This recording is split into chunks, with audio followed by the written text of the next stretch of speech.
What's up, everyone? We have finally arrived at the guide video for my all-time favorite character, Jun Kazama. She only appeared in one real Tekken story game, which was Tekken 2, and otherwise she's been in tag games, which are kind of like side filler or whatever.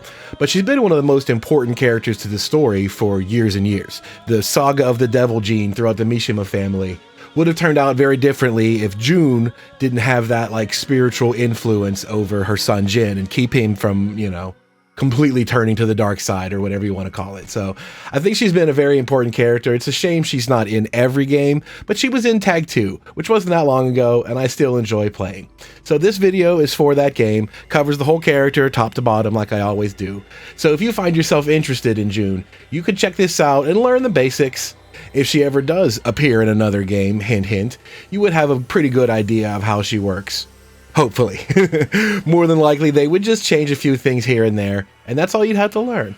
So thank you for tuning in, and please be sure to subscribe and turn on notifications down below for more future videos just like this one. As always, please feel free to leave comments down below, so check it out.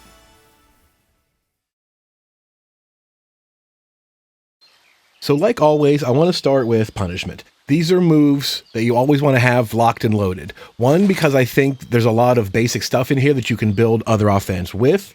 And two, because it's such an important tool to get damage from your opponent when they just hand it to you. If they do something that's really minus on block, you need to be able to punish that and get the damage. Otherwise, they just run away with doing reckless stuff on you all day. You need to be able to teach that lesson.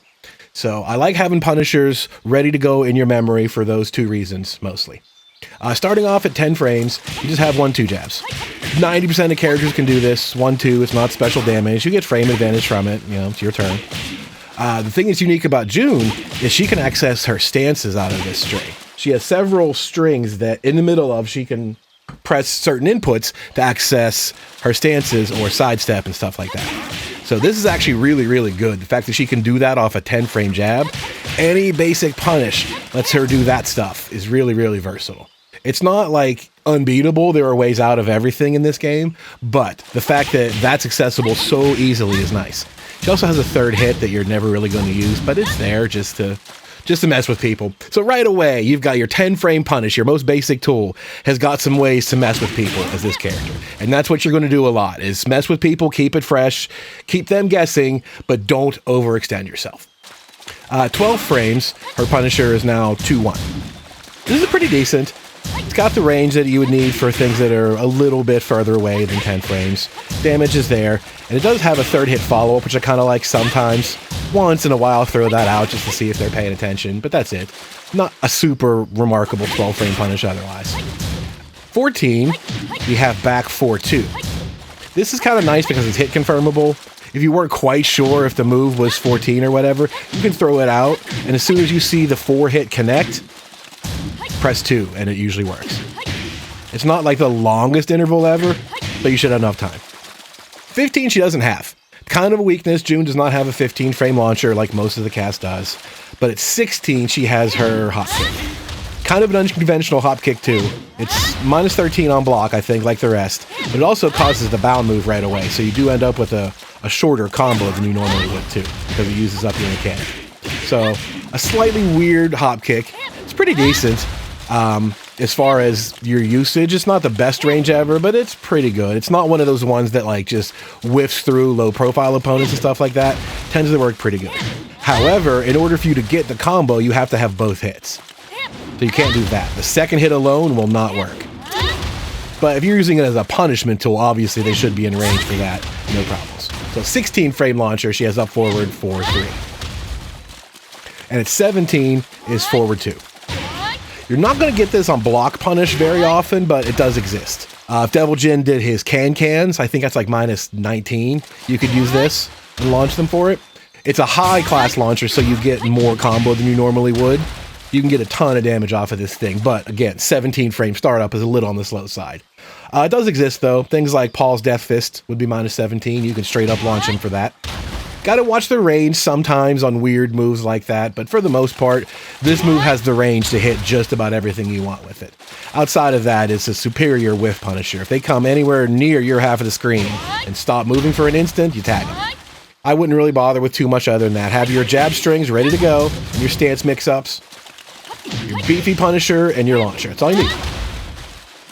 So as far as crouching goes, at 11 frames while standing 4, which again, most of the cast has this, most of them don't knock down. Jun's knocks the opponent down on hit, which is very, very good. However, this is not safe. You can't just throw this out all day as one of your mid tools from a crouch. Not safe. It'll get you punished. But whenever you block a casual little low, knock down at 11 frames. It's a really, really nice tool. She doesn't have a crouching move for 12 or 13, which a lot of these little casual lows are going to be on block. So 90% of quick little low blocks you make, you just punish with this, get your knockdown and move on. You do have while standing 2-1, which is 14 frames. And if you know the low you just block is 14, that's more damage plus the knockdown. So you could go for that option if you want to as well. But if you want to just stick to while standing 4 to keep it simple, totally fine. What is that, 28 damage for one of those by itself? 43. That's not a huge increase in damage, right? I mean, if you're not quite sure, oh, is that 13 or 14? Don't worry about it. Just do this and move on. As far as launch, again, there's no 15. She has to do hop kick. She has to do up forward 4-3 from a crouching position at 16 frames. She has no launcher at crouching 15. Yeah, it is what it is. You know, you get used to it. When you block a big, heavy low, a launch is a launch. You don't really need too much outside of that. You got a knockdown with your fastest one, and then you have a launch. That's it, you know? Keep it simple. As far as whiff punishing stuff goes, you pretty much want to stick to that hop kick whenever you can. If you get a nice clean sidestep, that hop kick should be ready to go. Otherwise, your back 4-2 is actually really good to try to catch them with stuff out in the open. You know, if they're just throwing out stuff and, you know, doing the dance or whatever. That's a really nice counter option because it is hit confirmable for you. Just in case you didn't quite catch them whiffing, you can stop and just do the back 4, hold yourself. So back 4-2 is a really good whiff punisher. Your hop kick is good, and if you're a little farther away from them, you know, if you really outspace them or they just kind of feel like they're taunting you or whatever, forward 2 covers half screen whiff punishes, should that ever occur. So once you have the basic punishment tools in hand, keeping your opponent honest, it's time to look at what you do as a character yourself. And I think one of the good ways to start there is to look at a character's particular gimmick, mainly which would be their stances in a lot of cases. I feel like these characters are given the stance for a reason, right? It's whether it's good for evasion, whether it's good for mix-ups, whatever it might be. So if that's a character has multiple stances and cancels and transitions and stuff like that, I feel like it's good to learn that first so that you know what it is to do when you get there, right? You're not always going to be able to have your opponent running for mercy, right? You're going to be on your heels sometimes. There's a learning process. But when you do get good at poke, pressure, offense and stuff or whatever, it'll take some time to learn that. But if you have your good stance mix-up potential ready to go when you get to that point, I think that goes a long way. Learn your stances, learn what they do, and then spend the time out in ranked mode or whatever, practicing how the rhythm of the game works. And you'll find, okay, here's a good opportunity. Let me just run this stance. And you have that memory ready to go. Rather than panicking, you catch them with something good, but you don't know what to do. I feel like that's kind of pointless in the learning process. So characters' unique stances and things, I think, are where I like to kind of start and then form the rest of your sort of game plan around that where applicable. So as far as Jun's stances go, there are 2 primary stances and then a lot of sort of extension situations. And what I mean by that is this leg cutter. Down back 4 is just a regular move called leg cutter. It's the way I'm describing it is you could think of once you've done down back 4, you are now in the leg cutter stance. And the leg cutter stance has these 3 options. Another leg cutter with 4, the mid version with 3, which is a really good move overall, I think. Or you can do 1 plus 4 and go to White Heron Dance. So it's kind of a pseudo stance, but I think it's important to look at because Jun, being a Tekken 2 character, is built with tons of this stuff. Those characters like Baek and her and Lei, they have tons of do this move into another stance and transition back into this, and your moves kind of flow. Whether they're real or not, they sort of just keep going. So I think leg cutter is a good choice there, where you can do this into a string that you've seen before. You know, like that appears in more than one place. You can do that out of leg cutter rather than just by itself. And this move itself has its own set of options. So it's kind of confusing at first, but that's why I want to break them down now into sets. Here's what they do, and here's how to get into them. So those are the only 3 options out of leg cutter. Generally, it's another low or a mid, which is kind of all you need. That's right. That's a good enough mix-up. This mid is safe on block, and it knocks down. It's really good overall. And then you also have the White Heron Dance. So as far as moves that you can access this from, you basically have to get this kick first. So you can do that by down back 4, and you're in the stance, quote. 1-4 is another string that does that. That kick is the exact same kick property-wise. So she can do 1-4 and have your leg cutter options. Izumo 1-4 is basically the same thing. A jab into that low. If you're in the Izumo stance, your 1-4 does the very same. Back 2-4. Also another interesting little way to get to. It starts with a mid. Back 2 is another string that's got a set of weird properties and extensions that you can mess with. And one of those also being leg cutter. So you can do back 2-4 into your leg cutter options.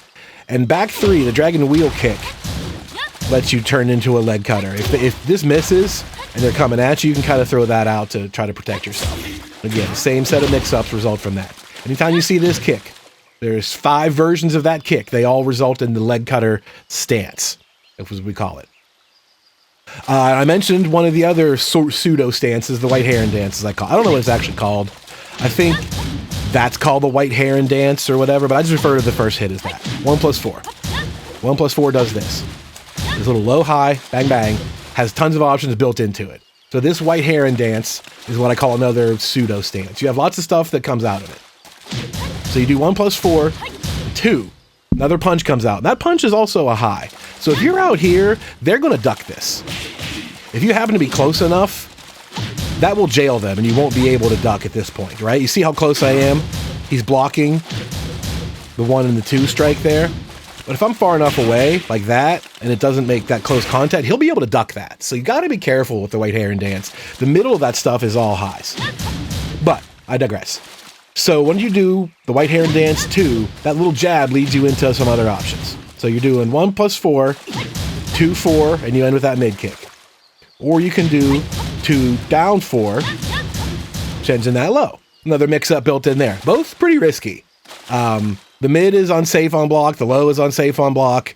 If you need a place to mix them up, there are better places to do it than this, but if you got them committed, go for it, right? If you think your opponent is scared of your mix-ups, you can go for stuff like this. If the opponent is ready to read your mind, maybe hold back a little bit. And the other thing she can do is a 1 jab. What's interesting about this 1 jab is it is her regular 1 jab, which itself can do lots of other things. So you do White Heron Dance 2, and then you do 1 stuff, and you go right back into 1 jabs. You do 1, 1, 3, and get that. So it looks like it's a complete seamless flow. It's actually not. It's this, and then she just gets a jab out of it. If you'll notice, it's a slightly different jab. Look at her regular 1 jab. There's a little pop and a spring back to it. But look when I do it as the last hit of the White Heron Dance. That one. It's a little bit more of like a backside punch. It is a little bit different. But that same one leads into that stuff, whether it's out in the open, 1-1-3, or White Heron Dance into 1-1-3. So the White Heron Dance can reset you back into a jab. But again, that's your 3rd high in a row. Right? They're going to duck the crap out of stuff like this if you let them. It's up to you to keep them close where they can't, and then maybe change your situation up with some mid options. Get them thinking you're going to just do this and then hit them with the mid. So as far as that goes, you can also do 3 right away. So White Heron Dance 1+4, and then 3. This little mid kick. They start ducking in the middle of stuff. This is a good way to catch them. You can also charge this up and it turns unblockable, which, again, they'll likely hit you out of before they see that coming. So you can start charging, and you can just press back to cancel. So that's another interesting little situation, right? You got a mid out of the White Heron Dance. It's good for checking people.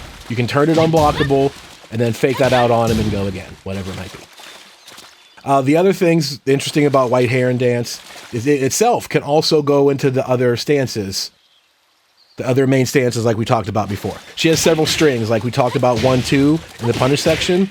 She can go into Izumo, or she can go into Genjitsu, right? White Heron Dance can do that too. Once you do 1+4, if you do forward both punches, you can get Izumo like that. Or you can do back both punches and go into Genjitsu like this. Or you can sidestep. She can also sidestep out of these stances as well. So a forward stance and a backward stance, basically, and then sidestep. So you can still do lots of things already. Think about like the sequence as it goes like this. Like there's a lot of things to think about. A simple leg cutter, they're not going to block this one on reaction. You're going to catch them with that. You can go to White Heron Dance from there. You can do White Heron Dance jabs into mid stuff. You can do White Heron Dance jabs into another leg cutter.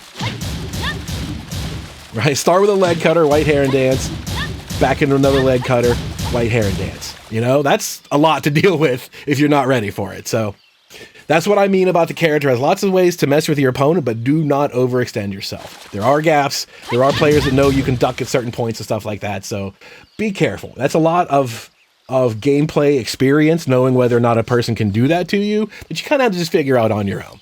So let it be known that as you're learning this character, you don't just get to get away with murder all the time. Learn the weaknesses and learn when to hold back a little bit. That's the only way to do White Heron Dance, though, is 1+4 or out of the leg cutter. 1+4. That's it. There's no other ways to get into that, so that's okay, because you could just do this out in the open all day. You know, in the middle of your poking game, right? You're just throwing stuff out. You can just do that. That's a really good tool. The only drawback is if you do it out here, and they have the chance to duck what's coming next. You don't have to even do a stance mix-up. You can just do that and move on. Just do this. Do a mid. Do it again. You know, it's a good little low. Just be warned that you can get blown up if you try pushing it too far. But if they don't push back, try experimenting a little bit more. See what kind of stuff they might want to do to you. Know what I mean? Gotta feel them out. Let's take a look at the two primary stances, which I mean are actual like stance animations rather than just a follow-up sequence. The first one of them is Izumo. This you can do by forward 1+2. And this move contacts, it's a high hit. And then from that hit, you have several options. The good thing is when that hits, Jun is at +8, and even if they block, that's +7. Drawback is it's a high, right? So if you're doing 1-2 high, that can get ducked. So you want to be sparing with how often you use Izumo. Things like that. That's 2 highs in a row, they're ducking that. So watch what you're doing. But Izumo out of nowhere can definitely catch them off guard. So once this has happened, once you've made contact there, you're +7, you got some options. Some riskier, some good, as everything is. So once Izumo lands, 1+2 is a safe mid that forces the opponent to crouch. It's a pretty good overall move. You're going to use this in combos as a bound move. The only problem is it's a little bit slow. It's 21 frames minus your +7 is 14. So if they do anything that's like 13 frames or faster, or like a Magic 4, they're going to beat you. So this is not an airtight gap. They can blow that up if they want to. So if you know your opponent is jabby heavy, you know what I mean? They're going to try, and they'll catch you doing this. So you got other options in there. You can do Izumo 1-2, which is a high mid string. That'll beat jab attempts. And it also ends in a similar situation, that little mid strike that forces them into crouch. So it's kind of like a faster version of this, split up into 2 hits to keep them from jabbing you out of stuff like that. Got really nice range on it, too. If you're afraid they backdash on you a lot and stuff like that, that covers a lot of ground. You'd be surprised. It's hard to get away from that. Another interesting option is 1-4 then. Instead of just going into the mid and crouch or whatever, you can go for a little bit of a mix-up and go into 1-4, which, as we talked about, is leg cutter. And then from leg cutter, you can do all the same stuff you want. Right? That loop just goes forever. Because leg cutter can take you back to White Heron Dance. White Heron Dance can do Izumo. So if your opponent is not good at reading your stuff, they're going to have a bad time. So 1-4 is a high-low string. Again, same thing. They can't jab that out. It's one of your faster options, 1-4, but they can block that 4 if they're ready for it. Same with low parrying it. So you have a good, or you have a, let's just call it a mid option. I don't want to say it's a good mid option, which is 2. You have this big uppercut, which is really evasive. Jun will go under or through a lot of stuff. And it launches. You get a full combo from it, but it's very punishable itself. It's definitely an all or nothing sort of mix-up. It's there if you know your opponent is trying to anticipate lows, right? If he thinks every time you do a stance, you go low, you go low, you go low, this is how you catch him with the mid. It does work, but very, very risky in that case. Also, on the slower side, they can interrupt you doing that with the right move. Jab is not the right move. You can obviously see she's going to go right under it. But, you know, like a little toe tap low would blow this up entirely. Be careful. So again, you have faster options to deal with that situation, even in the realm of mids. And that's Izumo 3. She does the dragon wheel kick here. And at 16 frames minus your 7, from your frame advantage from the impact, this would be unbeatable. They can't hit her out of this. Drawback here again, this is also a very, very safe fun move. The dragon wheel kick by itself is minus 23. But she's a little bit far away. Not every character can hit in 23 necessarily. You got to make them think about what you might do afterwards, because the dragon wheel kick itself, I don't want to cover it in this section just because it's not as important. The dragon wheel kick has two options. One is the leg cutter, one of them is the tooth fairy. So you can still do that here. Izumo, 3, and then boom. If you think they're going to approach, you can hit him with that tooth fairy, right? All very risky, again, all very, very risky stuff. If they make the right guess, you could be in some trouble. But you could also leg cutter, you know, and go right back into it again. Dragon wheel kick, low, Izumo, etc. You could loop this stuff for days once you get comfortable with it. But again, do not overextend yourself. That's the name of the game. The next thing then, those are your important mids. Your last things are your lows. Izumo, 4-1. He's going to block. 4-1 is a big hell sweep. Launch punishable, coming and going. You see that stagger block? You're in trouble if they block this. But again, it's a mix-up. Like any mix-up, if they get it right, it's bad news for you. So this is a heavy low that goes for it all, and this is a heavy mid that goes for it all. You have them both. Not a stance that's good for hunting and pecking necessarily. You're kind of going for it all if you want to use this mix-up. But you do have some slightly safer options you can do. You don't have to go for it all. Just know that it's there if you think your opponent will fall for it. Next up is another little low in can-cans. You can do Izumo, 3+4. And she does can-can kicks, which this is also very, very good. This is 14 frames, like it is out in the open. This is absolutely uninterruptible. This will beat most lows entirely because she's airborne when she does it. Any kind of button they press, this will blow them up. So I feel like that's one of your better overall options out of Izumo. But like a lot of things, if they want to make a read, or they don't want to make a read, they want to anticipate, right? Let's say, okay, I know when she goes into stance, I'm just going to block low. That way, if I'm right, I get her back hard, and if I'm wrong, so be it. So this is one of those things where if they anticipate low, the can kicks are low high, and they'll duck that clean and launch you for it. So everything kind of has a drawback. You just got to learn them. However, the cans, once it makes impact, they cannot duck it on reaction. If that makes contact, there's nothing they can do. They have to just hold on to it, and you're still safe. The only way this blows up on you is if they were guessing duck ahead of time. So that's information for you. You now know that they were guessing duck ahead of time in this move. So next time you do it, dragon wheel kick, boom, hit him with a mid. That's how the nature of Jun works. Is if you can go for something, you got to learn how they react. You got to know what their reaction is going to be like so you can flip it up on them and not get yourself blown up. Because it's really, really easy to get yourself blown up as Jun by just going for stuff that you have no idea what you're doing. But once you start to see some opponent tendencies, that's where she could really feast. By just doing something different that they were not ready for, and then something different again and again and again, keeping it fresh. The last thing out of Izumo is just throws. She can do opposite diagonal buttons to do throws. 2+3 and 1+4. Also a nice little check, right? If you don't want to like go for the whole thing, you can just throw that in there and go back to it without risking anything. You don't always have to go for like the big hell sweep blow every time. You can just, here's a throw, whether they break it or not, whatever. So there are ways to keep this simple, just 1-2 jabs or do a throw, stuff like that, but you can go for all the marbles if you want to. So as far as the ways to go into this, the strings that Jun has that can go into stances, 1-2 we talked about in the punishment section. You just do 1-2 and then you press forward both punches and Izumo comes right out. Back 2-1 is another one. Izumo comes right there. And forward 3. Forward 3 I think is way better out of all of them. Mostly because back 2-1 kind of sucks. That's a high already. People can duck that on reaction. And then if they are ducking, Izumo is still a high, goes right over the head. So back 2-1 Izumo, trash. Forward 3 Izumo, pretty good overall. Again, all highs have that risk, but that's not one they're going to like react to cleanly. And the last one is the White Heron Dance. White Heron Dance 1+4 into Izumo by pressing forward both punches. So those 4 strings can transition into Izumo, into the other stance, Genjitsu, which we'll talk about now, as well as sidesteps. Forward 3 into sidestep. 1-2 into sidestep. White Heron Dance, sidestep. Not quite a stance as much, but it is there. Her sidestep is good too. It's worth looking at. We'll get to all that later, but those are the 4 strings that can go into stances. So Izumo is the offensive stance quote out of the family. Genjitsu is the defensive stance. This is back 1+2. It's not an impact by itself. It's just a stance.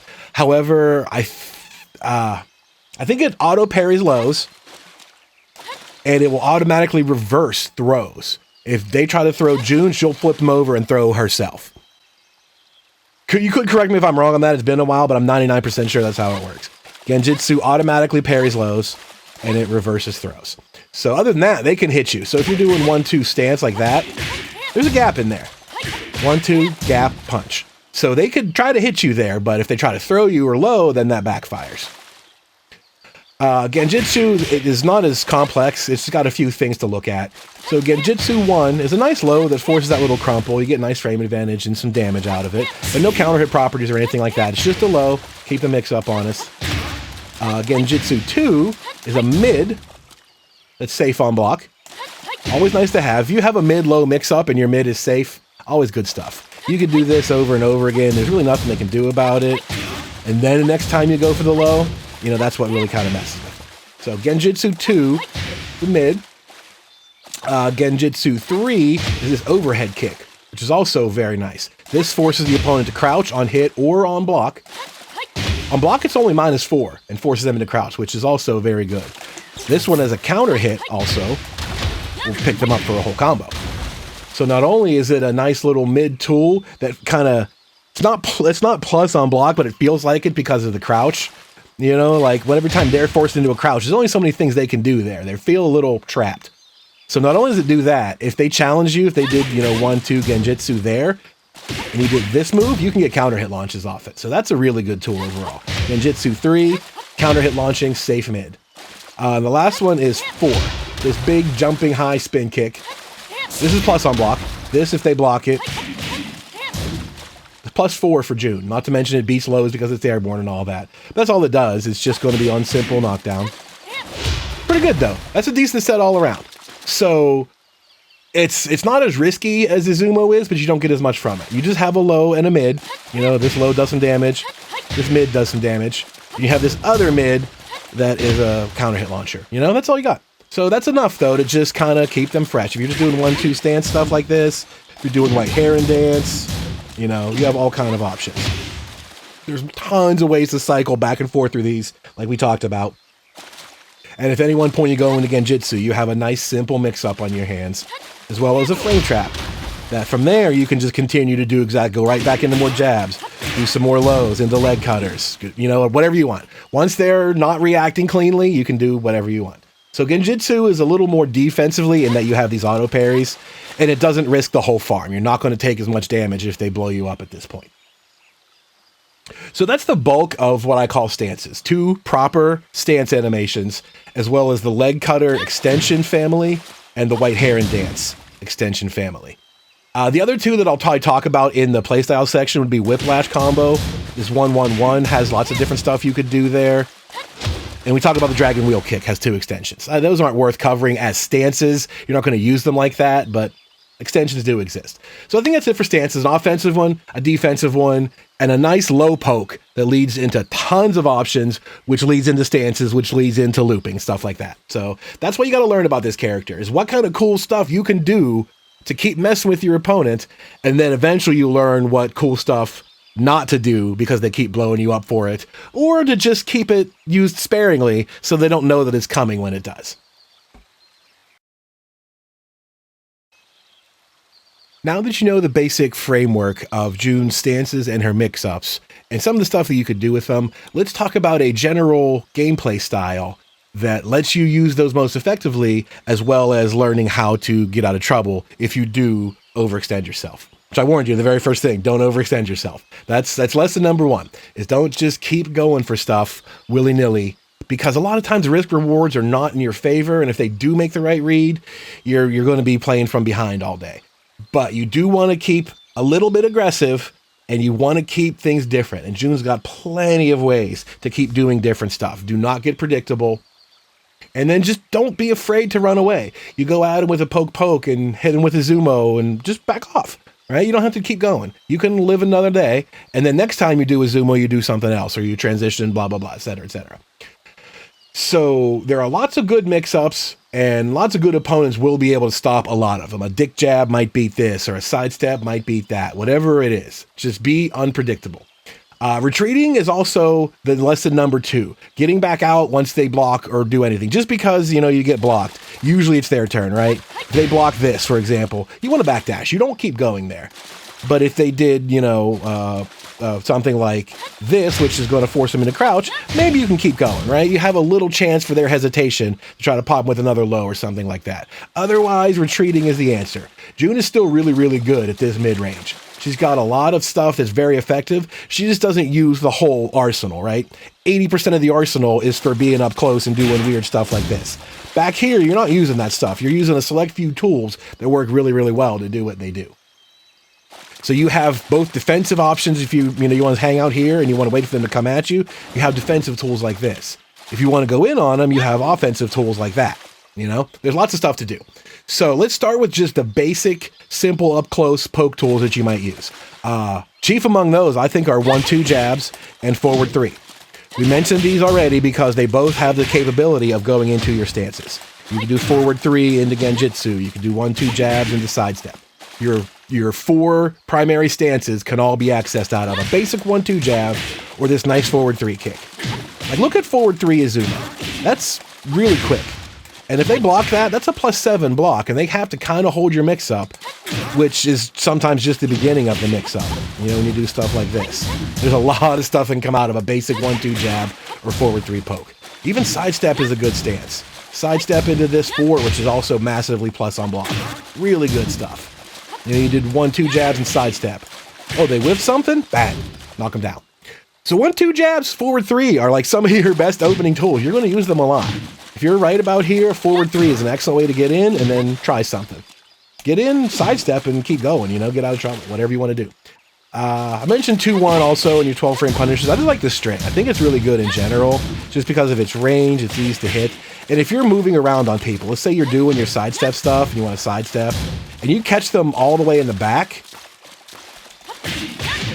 Look at that, right? This is just so much damage. 2-1, 4-3. I don't think they can escape that, and it's 76 damage. 2-1, 4-1 is even more damage, but there's a bit of a delay there. I'm not quite sure what their options are. But needless to say, if you catch them in the back, if you're just throwing out, like, you know, walking around doing this 2-1 string, and you happen to get a good sidestep, you're like, oh, I got him in the back. Tons of damage. Other than that, 2-1, 4, I stop. I don't bother with that third hit ever. I just do the 2-1 and call it a day. I only let this third hit go if I think I have him in the side or in the back or whatever. The 2-1's good enough, right? You hit him, you got your frame advantage. Last thing you want to do is just get another string blocked for no reason and then end up being, you know, the end of your turn. So 2-1, cool. 2-1's good for poking around with. I like it. And if you're good at moving around people when you catch their back, 2-1 is super good. Her Magic 4 quote is magic, but kind of unremarkable. I'm assuming some lab monster can do combos from it, but I always found it really hard. I pretty much just go for a Tooth Fairy. Just a forward 2 and move on with my day. Not worth training anything else. But Magic 4 is there. It's good to just kind of stop people in their tracks. It's quick. Pop people in the face gets annoying. It's just not one of the better Magic 4s. Next up is 1+2. This move is unsafe, but it's rare that people ever punish it. It comes and goes so quickly that by the time your brain realized, oh, that was unsafe, let me punish that, it's far too late. Cool thing about it is a 12-frame counter hit launcher, unless they tech the crumple stun. This particular crumple, they can press forward or back and tech up out of that. So what you'll see, like novice Jun players do, is something like this. Right? If they don't tech, that's guaranteed. You can straight up launch them like that if they don't tech out of the crumple stun, if they don't press forward or back. But if they do, they're going to block, right? They're going to block your Tooth Fairy and just launch you. So what I end up doing is on the counter hit, I do forward 4. About the same timing, if they don't tech the crumple stun, this will hit them, and I can combo like that.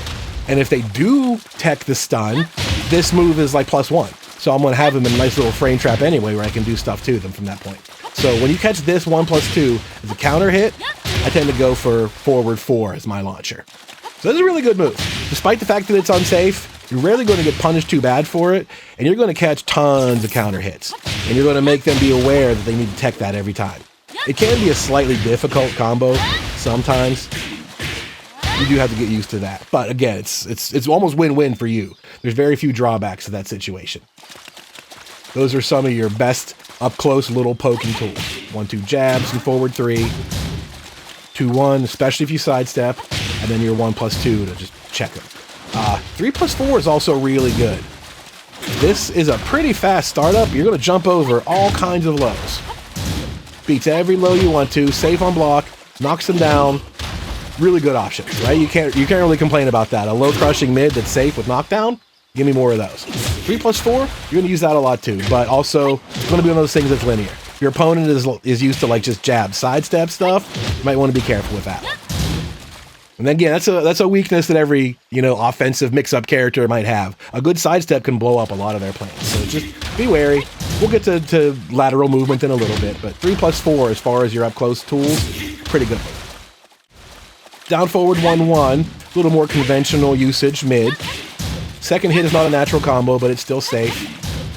You can just do one if you want to all day, and then sometimes throughout the second hit, it's up to you. Down forward 3, I find very interesting. Despite the crouch stance she takes, she never seems to go under high. I seem to get hit by highs all day. But this is a nice mid kick.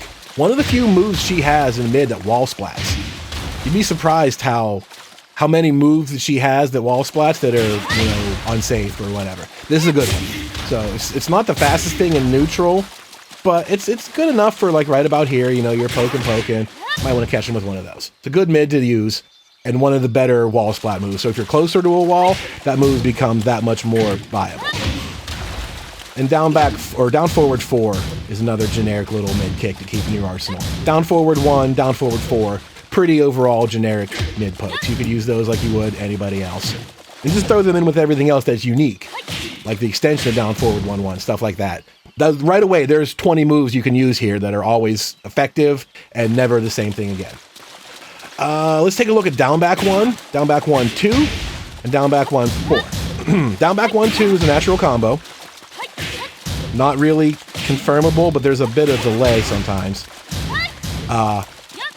It's a mid that's unsafe, and the 4, down back 1-4 is a high. So this is kind of interesting because that down back 1 is an elbow. For opponents that are on the ground, this is really good to spike them into the ground for a hard knockdown. But you can use these options out in the open too, just if you feel like you got the right moment. It's a nice little feeling. You get tons of frame advantage there from that knockdown. And if they're, ready to start punishing this, you can get away with this a couple of times. It's a mix-up, but it's not a good one. I don't know, it's there, right? If you want to use it, you could just use it and move on. Don't have to do follow-up either. You could just do, some basic pokey stuff and just do the one move and move on. Do not have to do the extension if you don't want to, but it's there. Back 4-2, I want to mention again while we're in here for your up-close poking game. This is a really good move overall because you can just use it in neutral and confirm the 2, right? You can see, I got him, press the 2. Or, I didn't get him, let me just stop and not get punished for it. Back 4-2 is pretty good. Not to mention your ability to just do that by itself. You don't have to do the extension. You can be doing your offense and just do stuff like that. And then all of a sudden, there's that. This is delayable, and if they get counter hit by the 2, they get comboed. So the 2 by itself on a counter hit will launch them. So you can just use this as a poke tool. 1-2 and then that, or low and then that. And if they feel like they're going to attack at the wrong spot, you do have a counter hit there if you want. It's not super bad on block either. You don't want to do it all the time, but again, you're using all these sparingly, you're keeping it fresh, you don't have to worry about getting punished too much, unless your opponent just gets lucky. In that case, just turn it up a little bit, right? Get a little more random on them. I can't get lucky all day. I talked about back 2-1 briefly, I think, in the stance section because this back 2-1 translates into stances. But back 2-1 in general, not very good. It's a high that most people are going to learn to duck when they see it. But it does have its own follow-ups. Back 2-1-1 is what you're going to use at, like, say, some wall combos. If you've already used your bound move or whatever. When you get to a wall, back 2-1-1 is probably one of your better damage options. There's back 2-1-4, which is a safe high attack to go with that, should that be something you desire. You can use that in wall carry in combos. Back 2-1-4 will kick them nice and high into the air. or back 2-1 into stances like we talked about. Back 2-1 into sidestep. And as I said, the problem with this is the one hit is the high. It's going to get you blown up. Well, she also has back 2-4, which goes into leg cutter. When you're going to ask yourself, well, that's a low. How does that help me? It doesn't. In that situation, it doesn't. It's just a low that is there with more options, but there is a mid on top of all of it. There's back 2-3, which is this. This is pretty unsafe. It's not a natural combo either. Like Asuka has one that looks very much like this. It's not. This is not a natural combo. It's only there to keep opponents who duck this. If you got an opponent that's going to try to duck this back 2-1 all the time, you can do this and try to stop him from doing that. That's it. And it's really, really risky on its own. And so in theory, all they have to do is just stand there. They don't ever have to duck, right? This, they could duck if they want to, but I don't know. That's its own mix-up game coming out of there. But as far as this string itself, they don't have to duck this if they don't want to. They can just let you hang yourself by trying to do this unnecessarily. So back 2-1, not a good string for its mix-up potential. It's too much risk to you, and you really don't get a lot out of it. This, if you do catch them with, like, so what? It's minimal damage in the knockdown, but compared to them ducking accurately or, you know, low parrying this, I don't think it's very good. It's just kind of too undertuned for Jun's advantage. She doesn't get much out of it. There's no counter hit launchers in there. There's no big damage follow-ups. There's just get punished. So back 2 string, not as good, but if you want to like add that to your list every so often to throw one of these out, you can. You know, bump your list up to 25 moves that you can just throw out and do. It's there. Lows are what you need to keep everything honest. So as far as lows go, White Heron Dance is really good. 1+4 is super fast. We talked about all of its follow-ups. Just be careful that you don't do like 4 high attacks in a row. Do White Heron Dance 3, for example, whatever it is. But that's a good low. So is Can-Can Kicks, down 3+4. This move is only 14 frames, and if that low catches as a counter hit, it gets launched. They get launched for that, and it beats other lows cleanly. It's a really good move all around. Down 3+4 is indispensable. The only way it backfires is if they were guessing duck and they ducked ahead of time. They can't duck on a reaction. That'll jail them. But if they were already ducking, then they'll beat you. That's it. Other than that, let it fly. Down 3+4 is a really good low. Down 3 by itself, pretty decent poke. Good range on this thing. You notice it doesn't push them back at all when it hits. Leaves them right there. That's pretty good for offense. They cannot get away from whatever you're going to do at that point, right? It's impossible for them to get away. They're so close. Do it again. Do it again. You know what I mean? You're keeping them trapped when you hit them with this down 3. So it might not have damage or frame advantage or whatever, but positioning on it, excellent. Do it again. Sidestep, frame trap. Do it again. Do it a low put. You know what I mean? There's lots of stuff from just a simple low tap that keeps them from reacting correctly. Oh, I just got hit with that. What are they? I'm indecisive, you know? That's really good for stuff like that. Down 4 is not as good. You can see how this pushes them away a little bit. Down 4 is this whole string, which you pretty much don't ever want to do. They will duck that all day long, unless it's a counter hit. Counter hit, you get that, but not worth it. It's not worth you like ever doing that when they could duck it and launch you for that stupid little amount of damage. I guess if you knew it, if you knew they were just going to come flying at you no matter what, you could go for that, but do that instead, right? If you want to counter hit their approach with a low, do can-cans. So down 4 doesn't exist. Down 4 by itself is fine. It's decent. Down 3 is also pretty decent too. It's just a basic poke. Down back 4, leg cutter we talked about is evasive. It beats out highs and you have the whole follow-up situation you could do. And down back 2, same thing. Goes under some jabs, hits them pretty good. The last low I want to talk about is back 1. She could do that if you just frame the 2. If you press 2, right as it makes contact, you get that. That's a chunk of damage, but that's also a slow low that they're probably going to block. So if you want to learn how to do that, cool, go for it. Otherwise, you don't really need that, you know what I mean? You can just live with a basic low poke, and if you want more damage, you know, start going for these counter hits, going for something bigger. That's not one of the things that's like going to change the world, but it's there. Back 1 into the follow-up is there. You can always get that every time as long as you time it correctly. That's pretty much it for lows, right? You don't need other than that. You have leg cutter with stance options. You have down 3 and down 4, basic pokes, evasive pokes, and down back 2. You've already seen Genjitsu 1. Not to mention White Heron Dance with its follow-ups and stuff like that, and the can-cans, a low counter hit launcher. I mean, what more do you need? A little bit of evasive stuff. She has a couple other moves that will jump over lows. We talked about 3+4 is really good because it jumps over lows. Back 3 tends to avoid a lot of stuff. It's usually been pretty evasive historically, the Kazama back 3. It's hit or miss, right? Some big chunky hitboxes will still catch you, some won't. But this back 3 is a pretty nice launcher that you can hit confirm and follow up. Oop, I got him. You go for your combo from there. And if it does miss, you have other follow-ups. You can go for that Tooth Fairy. And you can also cancel the Tooth Fairy if you want to. Lots of stuff you could do, but in general, if they just straight up block this move, they can punish you pretty hard. Depends on the character, you gotta watch out for it. But back 3, Dragon Wheel Kick is there, but you can use as sort of like a test them tool, right? Like, I'm gonna go for this and throw out some jabs. Feel like you're going to try to counterattack me right about here, boom. Catch them with that. It is nice and evasive for the most part, so it does have that value. Up 4 is this little jump spin kick. That's all it is. It's just a little quick knockdown, safe on block, beats all kind of lows. I actually get it by accident a lot when I'm going for an up forward 4 hop kick. I don't get that input and I get this accidentally, and it works. It's a pretty good move to just hit him with, no problems. You get decent Oki off of it, they're right there. You hit him in the back sometimes, it's great. So up 4, pretty cool. Up forward 3 is another jumping kick. Again, beats all these lows cleanly, safe on block. This also has a counter hit launcher, so extra good points for that. There's a couple ways you can do that combo. But counter hit launcher off of a low crushing, safe mid, give me more of those. You know, it's always really, really good. And then your hop kick is your last low evading option. So, one of the things that we've noticed so far is lows can be kind of dangerous against Jun. There's lots of good stuff she's doing out there. Cans beats lows pretty much. 3+4 beats lows. Genjitsu automatically parries lows. Izumo is airborne.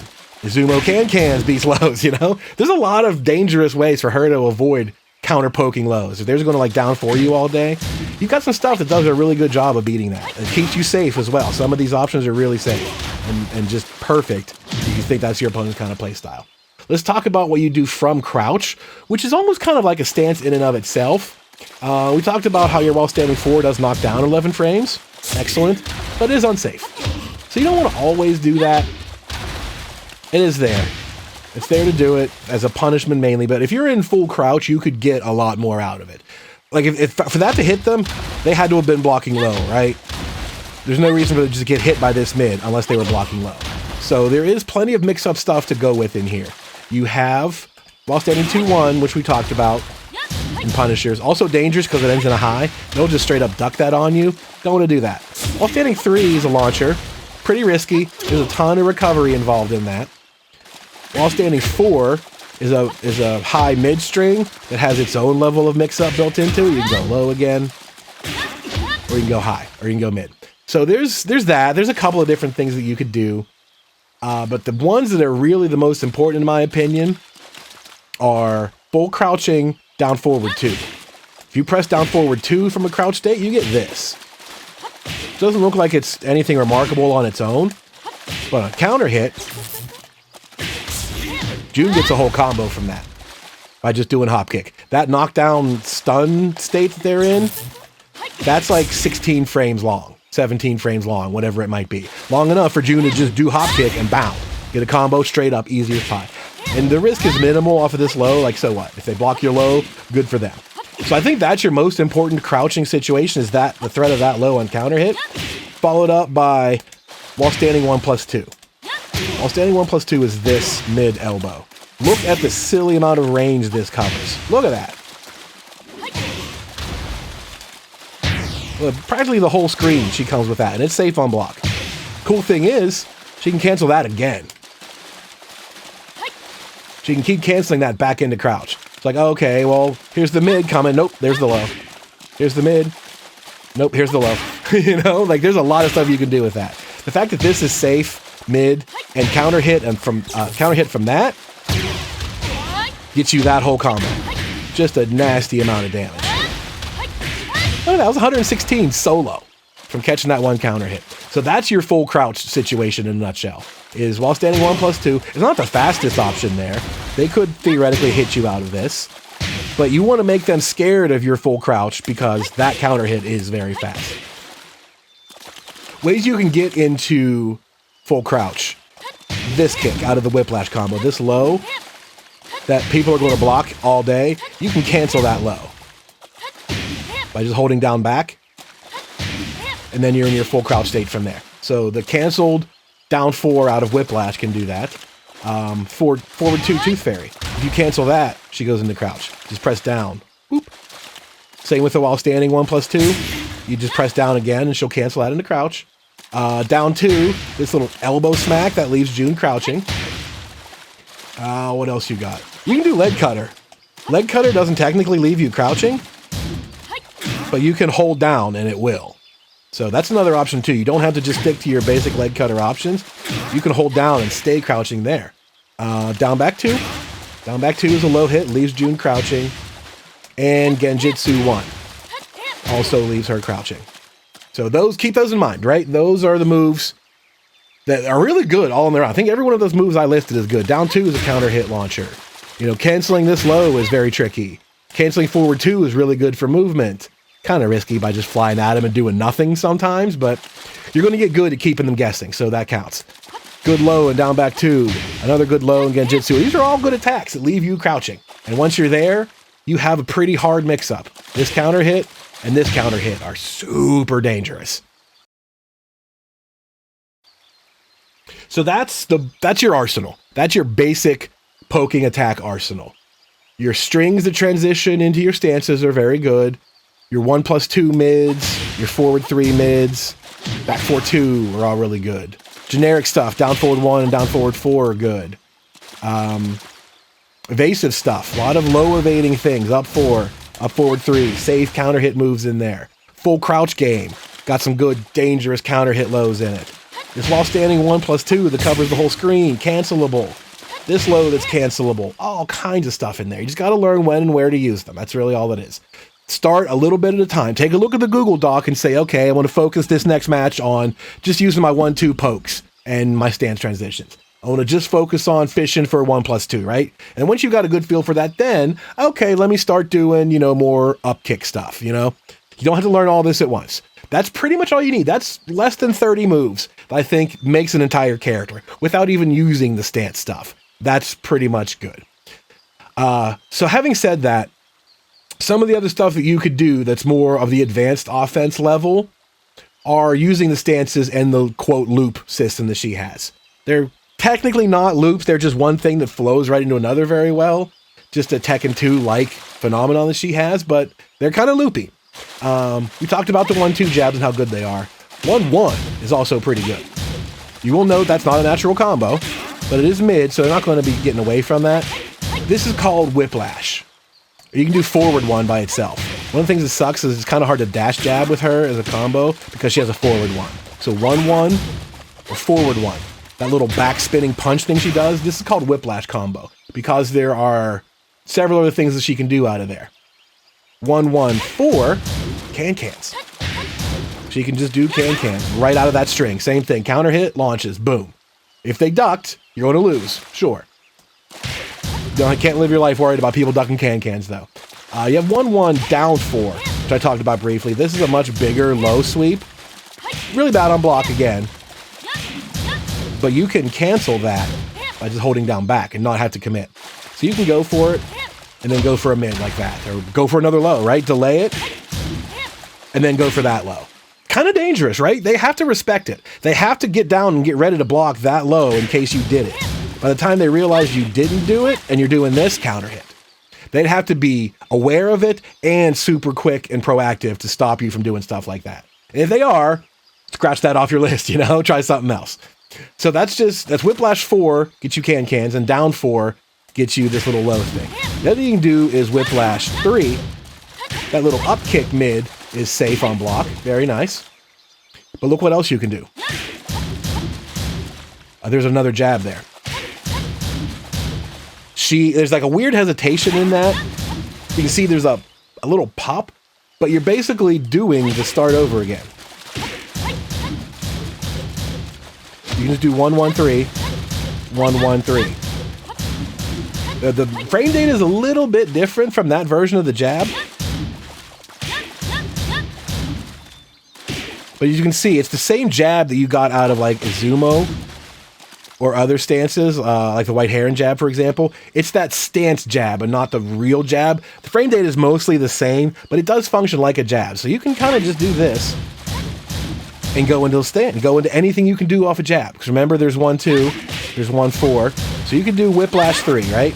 Whiplash 3, and then a jab. Whiplash 3 and then a jab. But you can do Whiplash 3 and the jab. Sorry. And then 1-2 into Izumo, just like that.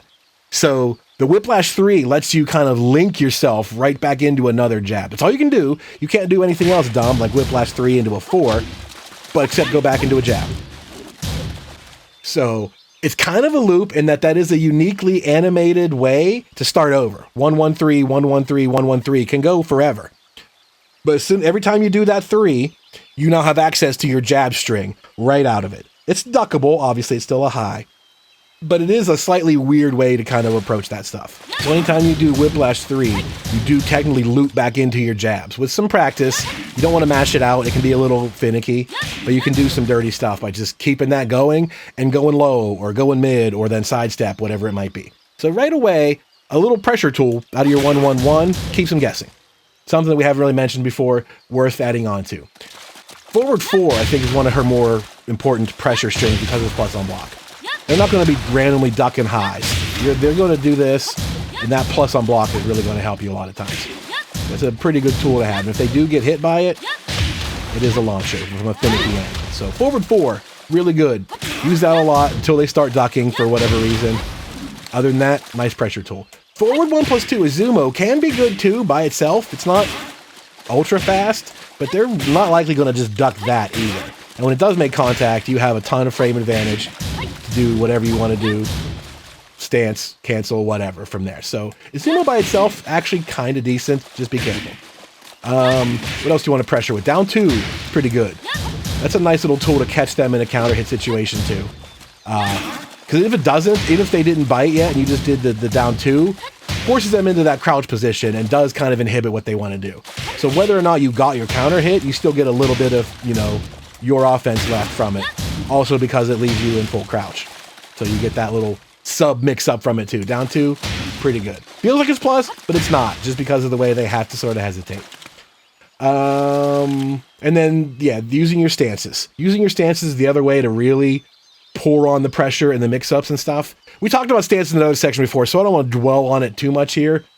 Just let's recover the fact that you can go into them from various other positions.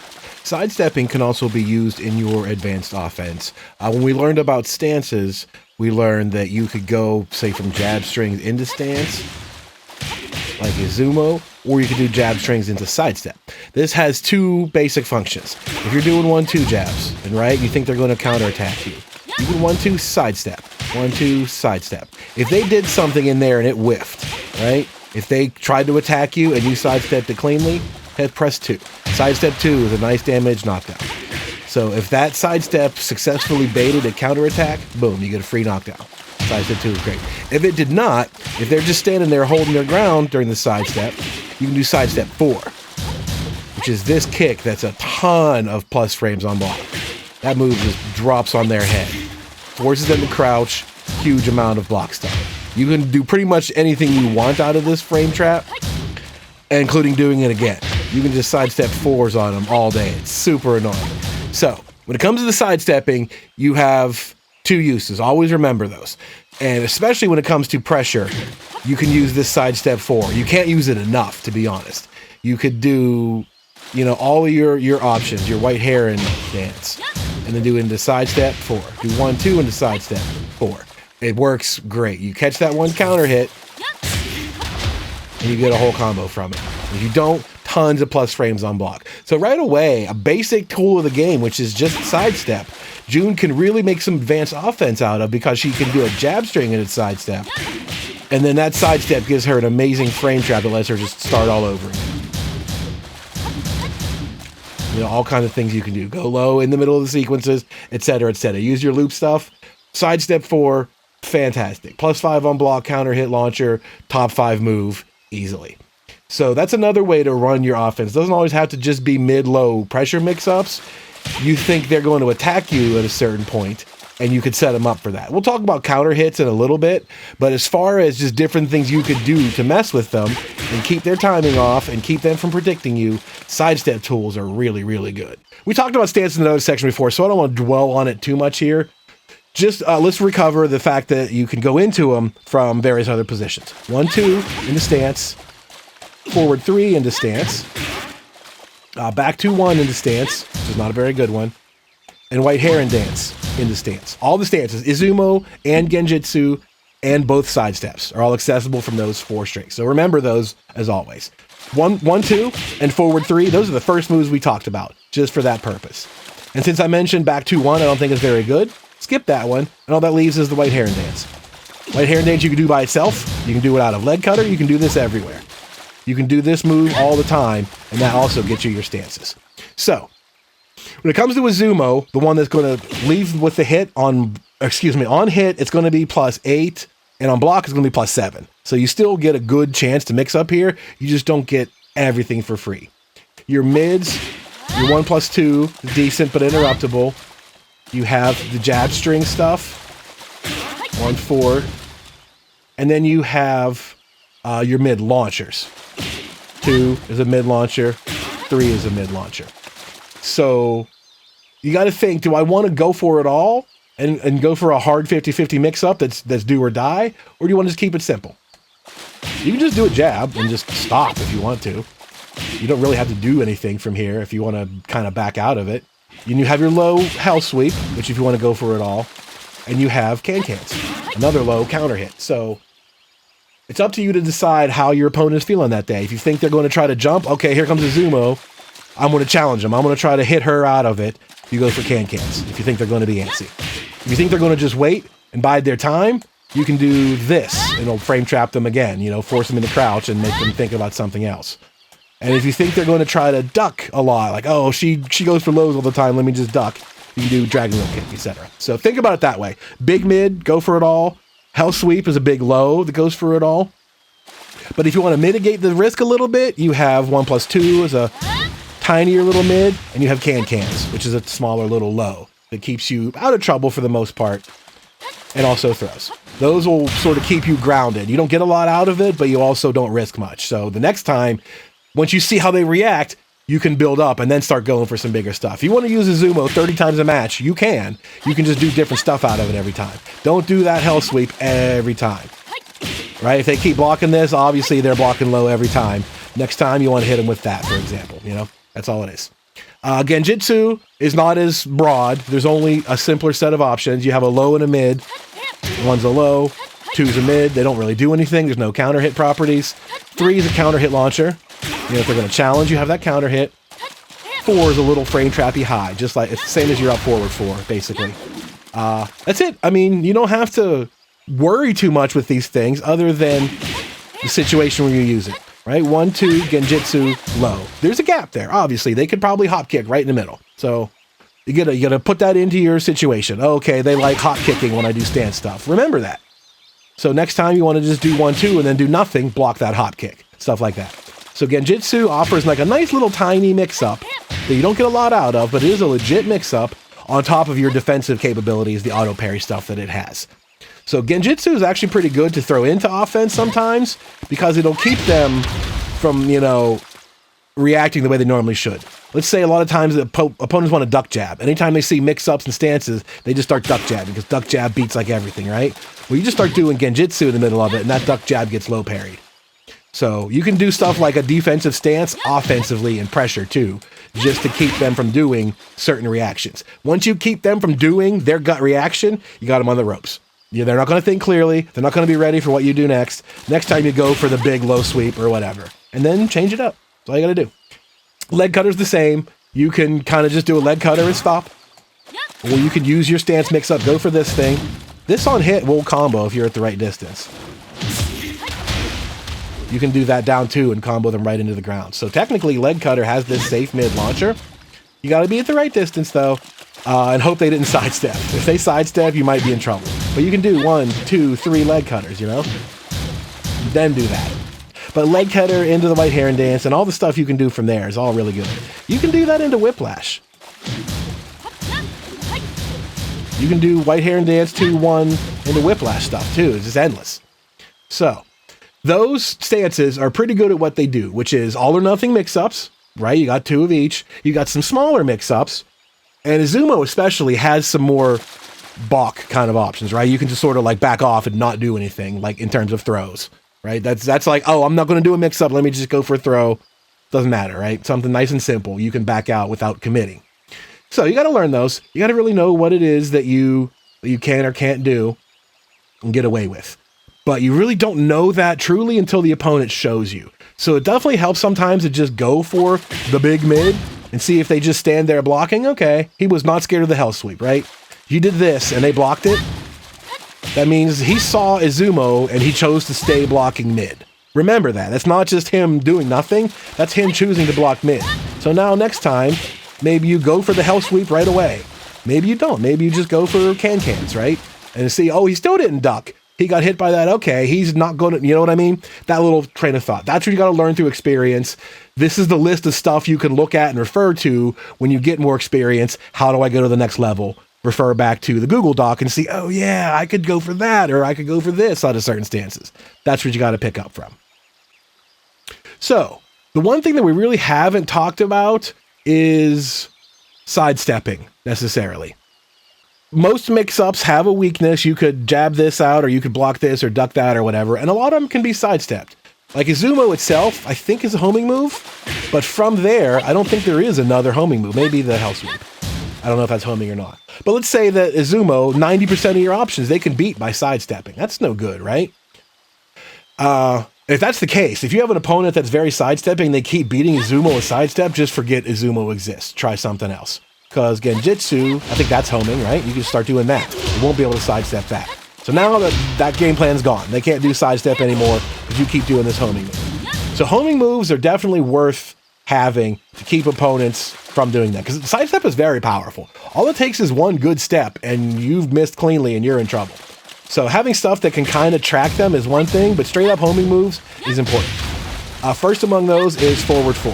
We talked about this as a really good pressure strain because it's plus on block. And it's a launcher. It's also homing, so they're not going to be able to sidestep stuff. Really good move overall.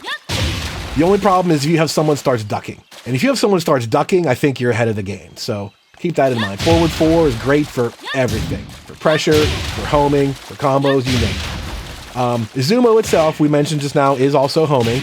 So if the opponent wants to sidestep on you a lot, you can do 1-2 Izumo. Like, look how fast that is. 1-2 Izumo is actually really quick. Again, we talked about don't get ducked. That's lots of high attacks right in a row that people can duck. But if your opponent is stepping, not ducking, this is your answer. Maybe now they start ducking. Maybe now you start doing, mid attack or stuff instead of that. So forward 4 homing. Izumo is homing. Down forward 2. We didn't talk about this yet. Down forward 2 is your fastest homing move. There's a follow-up that's a bound move. It's not a natural combo. And it's very unsafe. So kind of just stick to down forward 2 as just a homing check and nothing else. I wouldn't do this extension too much. Down forward 2 just as a mid homing. Because notice both of these are high. Forward 4 and Izumo are both high. Down forward 2 is your fastest mid homing move. Just use it for that, homing and nothing else. Forward 3 is also homing, but you're not doing this up close. It's kind of slow and lumbery up close. I guess it's good for like long distance stuff. But what good is sidestepping out here, right? You have no need to stop them from sidestepping at this range. So I don't even think of that as a homing move. I think it more is like a nice Oki sort of thing, right? If they want to get up weird, that's right there to catch them. I don't know. So those are your homings. Remember those. That's what ties the whole thing together, that if they start, you go through this option, you go through that stage, you go through this mix-up, they don't duck, they block this, blah, blah, blah. When they learn, oh, let me try sidestepping, you have the tools to stop that. You gotta remember to keep sidestepping under wraps too in the midst of everything else. Forward 4, Izumo, as well as Izumo, a lot of stances are both highs, and down forward 2 are your mid homing moves.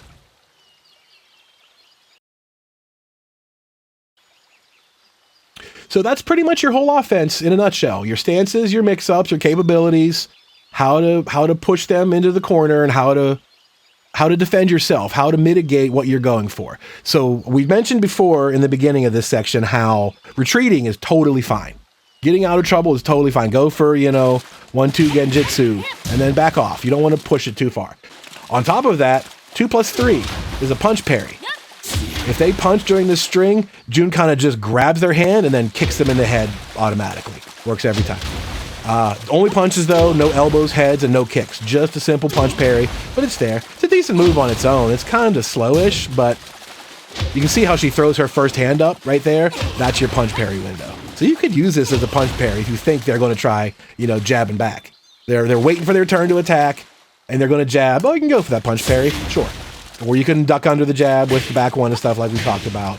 Or Jun has standard reversal. When you press back plus either throws, she has basic attack reversal. All right, so Jun's basic attack reversal grabs their limb, like any other one does, and then throws them to the ground and does damage to him. She grabs him up, smacks him, and hits him to the ground. However, she has a unique property no one else in the game does. She can tag it. She can just press tag during that animation and call in her partner. Now, when that happens, there's nothing for free there. The damage is done. You just get like a situation that's a very, very fast neutral, right? Like oh my God, what do I do here? Even though it's even, right? You don't have any real advantage from it. So Kazuya comes in here and he gets a mix-up. He can kind of do whatever he wants to. Obviously, they could just press jab if they're panicking mashing. It's not a free mix-up necessarily. It's just a chance to kind of like catch them off guard. So one of the things I actually like to do a lot is when I do that, just try another throw. Just come in and throw instantly. It's so fast. It catches people off guard. They don't really think about it. It's either throw or hell sweep, basically. One of those two things. So that's unique. No one else can really do that. You can reverse an attack and then tag in your partner and kind of just style on them a little bit. I always thought that was kind of cool that she could do it. Especially when it comes to like the wall situation. She has terrible moves for wall splatting. Kazuya has lots of moves on a wall splat. He can just come in and just do something, right? It's kind of cool to be able to just flip it like that. So that's your last realm of defense when it comes to built-in defensive moves. You have moves that go under low or go under highs. You have moves that go over lows, and you have parries. You punch parry, and you have a reversal that just goes through everything, basically. No headbutts, no elbows, stuff like that, only limbs. But she has a reversal. So let's talk about counter hit options. If you're not going to go under their moves or over their moves, why don't you just stuff what they're doing ahead of time? Hit them before they hit you. So this is a thing that Jun doesn't excel at, but she's good at defending herself with it. And what I mean is when she's back out here, she's got a much better capability of catching you with counter hits coming at her. Rather than being up front, the one I talked about most is this 1+2. This is really good. If you're throwing, pressure offense and poke, bang, that's a good offensive counter hit, right? If you got them on the ropes and they got to attack you somewhere, that's a good stop to catch them with. 1+2 works pretty good in my opinion. There are other ones. There are lots of things you could do on offense. We talked about, down 2 is pretty good because it also keeps the offense going. Same with Genjitsu 3, forces them to crouch, keeps them going. If you didn't get your counter hit, if they didn't panic and counter hit, you get to keep going. No big deal. Sidestep 4 is the same. Another frame trap, force crouch. If they didn't do it, boom, keep running your offense. Do more Genjitsu, keep going. Offensive counter hits. All of these launch on counter hit and let you keep the offense going. 1+2 also has the added benefit of being a kind of defensive counter hit. If you're out here and they're coming at you, that's got some sneaky good range. That's a pretty good get off me tool, and it's very, very fast. If they come at you with something, like I'll try to show the computer doing the same recording. That, and then that, counter hit, just like that. He's throwing out a jab. No, he's not. Counter hit, and you get stuff like that. He didn't tech the throw, combo.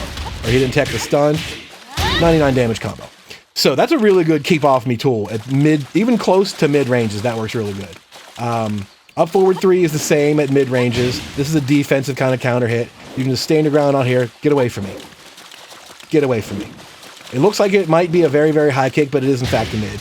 It'll hit grounded too. When you get like a bound state, that hits and grounded. So this is a mid kick. Very good keep away from me tool for a defensive counter hit. And the other one obviously is can-cans, right? Can-cans is 14 frames. This is super fast. They're coming at you. Defend yourself with this. Just don't whiff, right?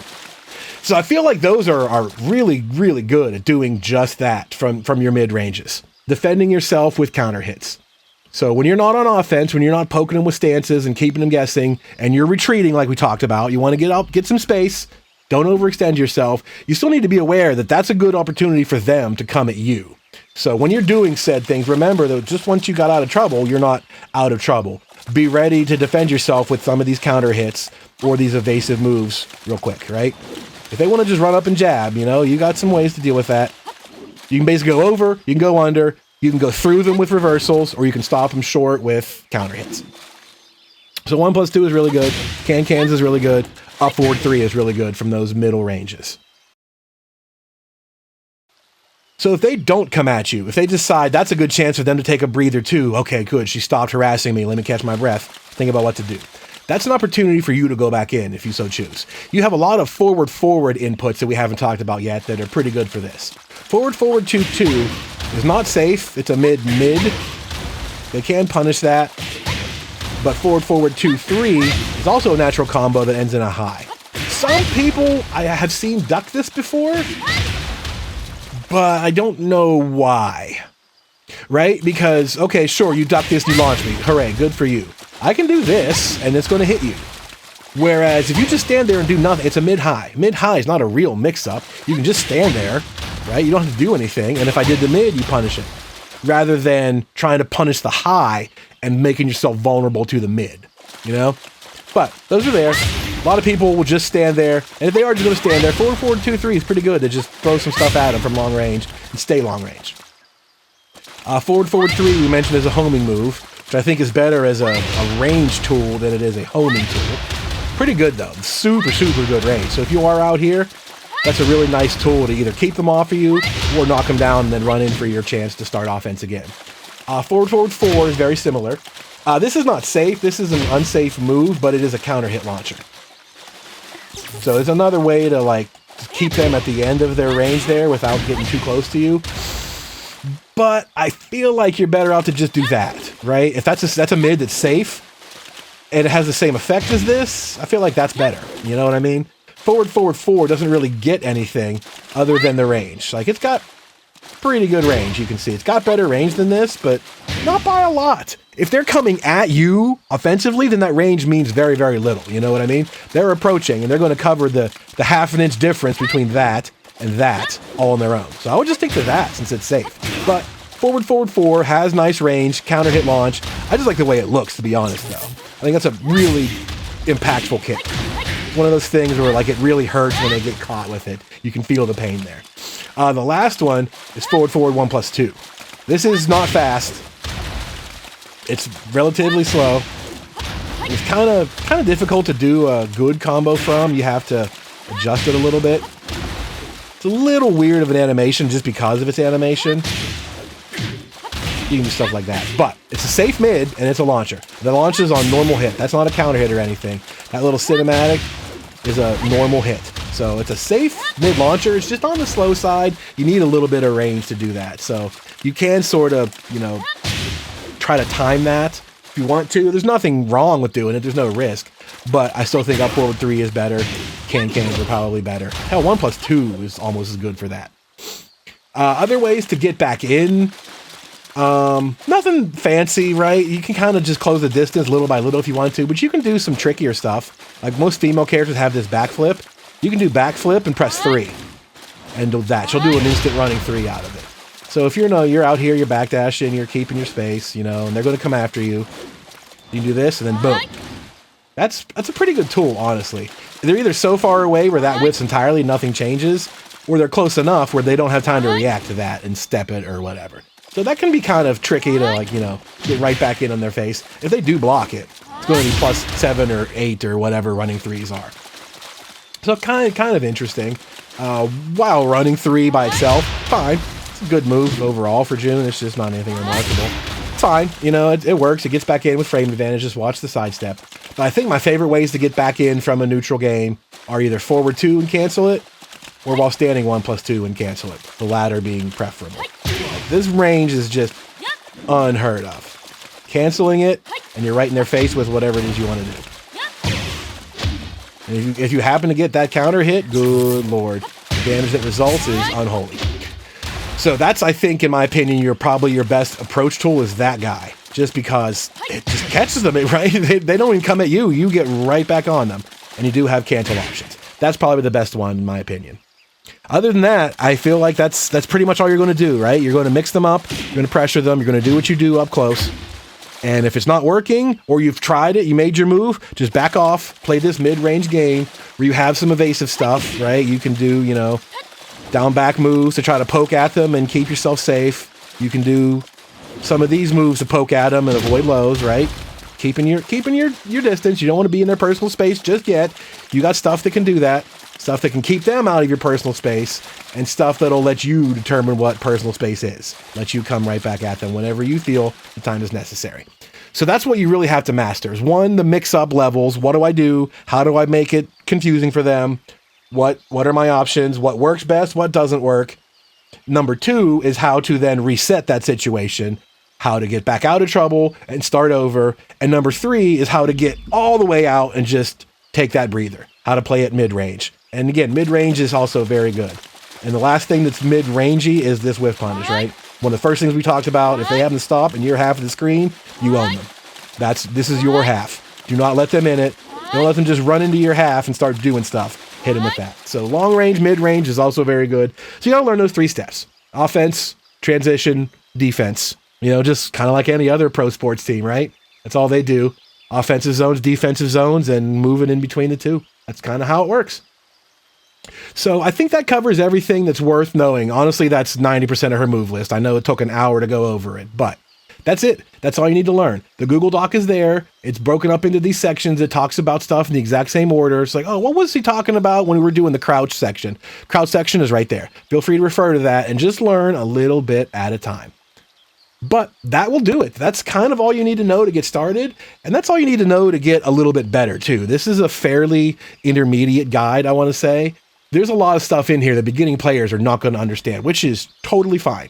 You can just pick up the basics and then come back to it, play some ranked matches, come back to it next week. All right, I'm getting the hang of this game.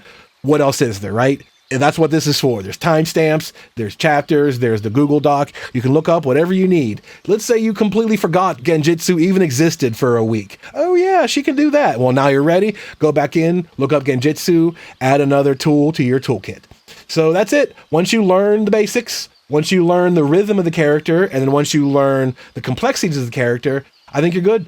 All you need is the personal experience of the mind game of one-on-one fighting. You know, that's where it really comes in handy. Once you've mastered that, if you can read opponents, you can destroy people with Jun. If you can't, you can still get lucky, but that's really where it comes in, is being the smarter opponent. She's a great character when you are just outplaying them. You're making good decisions. You're not taking risks.